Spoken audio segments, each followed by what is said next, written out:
So Salaar అనే ఈ మహాయాగంలో మీరు కూడా ఒక చిన్న సమిత ఒక చిన్న పార్ట్ అయ్యారు కదా. It's already like close to 5 million అప్పుడే 24 hours అవనే లేదు.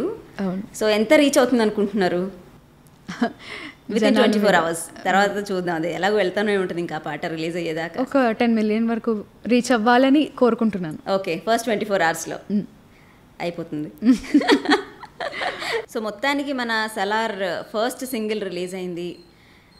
ఏమంటారు, ప్రభాస్ ఫ్యాన్స్ అందరూ కూడా ఊపిరి పీల్చుకున్నారు. సో నెక్స్ట్ సింగిల్ ఎప్పుడు? కట్ చేస్తే వారం రోజులు కూడా లేదు సినిమా రిలీజ్కి. అవును. సో నెక్స్ట్ సింగిల్ ఎప్పుడు? అసలు ప్రమోషన్స్ ఏమైనా ఉంటాయా, ఉండవా?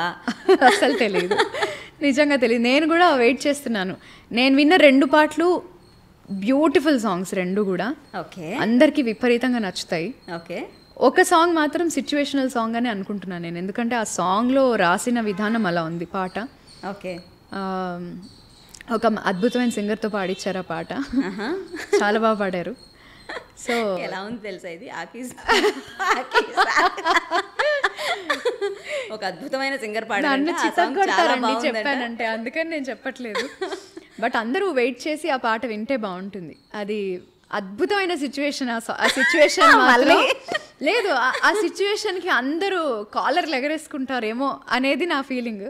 ఓ అంటే ప్రభాస్ ఫ్యాన్స్ అందరూ కూడా. ఓ నాకు ఎలివేషన్ సాంగ్ అది. సో ఇప్పుడు అందరికి అర్థమైంది కదా. So get ready, next single ఏది రిలీజ్ అవుతుందంటే ప్రభాస్ని ఎలివేట్ చేసే ఒక, అది నెక్స్ట్ సింగిలో కాదో నాకు తెలియదు, బట్ సినిమాలో ఉంది ఆ పాట.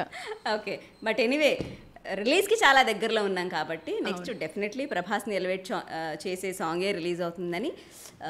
ఇంకా జోక్ ఏంటంటే, ఎక్కడ మ్యూజిక్ వింటే మరి నాకు కూడా తెలిసిపోతుందేమో, వాళ్ళు వెనకాల కీబోర్డ్స్ ఏం పెట్టకుండా జస్ట్ ఒక కీబోర్డ్, జస్ట్ ఒక కార్డ్ వేసి పంపించారు ఆ రోజు పాటని నేను పాడించేటప్పుడు, ఆ పాట విన్నప్పుడు నేను.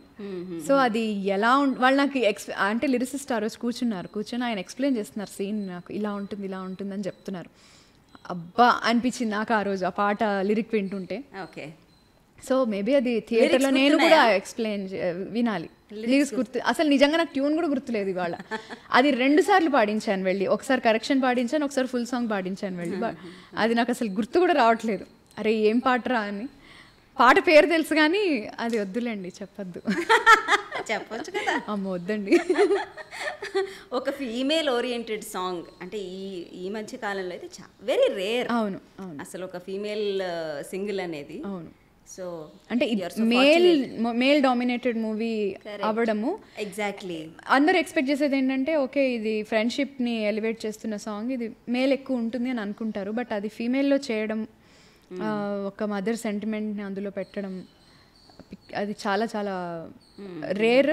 ఈ మధ్య వస్తున్న పాటల్లో ఫీమేల్ తక్కువగా వస్తున్నాయి, వచ్చినా కూడా ఇలా ఇంత బాగా రిసీవ్ చేసుకుంటున్నారు జనం. ఎలా అంటే ఇప్పుడు మీ చుట్టుపక్కల ఉన్న వాళ్ళందరూ కూడా ఇలాంటి ఒక మెగా ప్రాజెక్ట్లో పాడుతున్నందుకు డెఫినెట్లీ హరిణికి బోల్డ్ అని కాంప్లిమెంట్స్ వచ్చే ఉంటాయి కదా. కాంప్లిమెంట్స్తో పాటు చూడు ఇంకా నువ్వు స్కై రాకెటింగ్ అయిపోతావు ఈ సాంగ్ అలా అంటుంటారు. నేను అందుకే మొత్తం మెసేజ్ చదవను. అందరూ వెరీ గుడ్ అండి, చాలా బాగా పాడారని ఫస్ట్ మెసేజ్ పెడతారు, తర్వాత వాళ్ళు ఏవైతే ఎలివేట్ చేస్తున్నారో అవన్నీ నేను ఎక్కువ చదవను. ఎలివేషన్ వద్దా?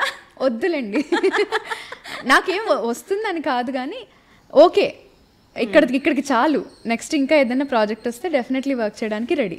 ఓకే, సో ఎప్పుడెప్పుడా అని సలార్ గురించి ఏం అప్డేట్ బయటకు వస్తుందా అని ఎదురు చూస్తున్న వాళ్ళందరికీ ప్రమోషన్స్ కానీ లేదా ప్రీ రిలీజ్ ఈవెంట్స్ కానీ ఏమీ లేకుండా ఒక సింగిల్ రిలీజ్ చేశారు. అండ్ అది పాడిన హరిణి ఇక్కడే ఉన్నారు. కానీ దానికి సంబంధించి ఇంకేమైనా డీటెయిల్స్ చెప్తారంటే ఏమీ చెప్పండి, జిప్ వేసుకొని ఉన్నారనమాట almost. Thank you very much Harini, it was wonderful having you.